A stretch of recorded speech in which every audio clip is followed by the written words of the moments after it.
చూడండి పిండి నల్లి ఇట్లా ఆశిస్తుంది. చూడండి ఇది మామిడి తోట, మామిడి చెట్టు పైన ఉంది. ఇలా చూడండి ఇట్లా తెల్లటి బూజు పదార్థం లాగా ఉండి ఇలా పాకుతూ ఉంటుంది.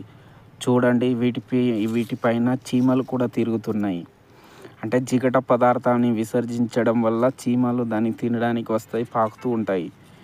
ఈ చీమల వల్ల వ్యాప్తి అనేది చెందుతూ ఉంటుంది కాడకి. ఇంకా ఈ చీమలే ఈ పిండి నల్లిని వ్యాపింప చేస్తాయి అన్నమాట. చూడండి ఏ విధంగా ఉంది. ఇగో పిండి నల్లి ఎలా ఉంది. చూడండి ఈ చీమలే వ్యాపింప చేస్తాయి పిండి నల్లిని. ఇలా ఇది మామిడి చెట్టు ఉంది. మామిడి చెట్టులో ఇప్పుడు ఆశించడం జరిగింది పిండి నల్లి. చూడండి ఇక్కడ కూడా ఉంది పిండి నల్లి. ఇట్లా ఇవి ఏం చేస్తుందంటే వీటిపైన చీమలు కూడా ఉన్నాయి. చూడండి చీమలు కూడా పాకుతున్నాయి. అవి చీమలే వ్యాపింప చేస్తాయి. మొత్తం ఇట్లా కాండం పైన ఇట్లా మొత్తం పాకుతూ ఉంటుంది.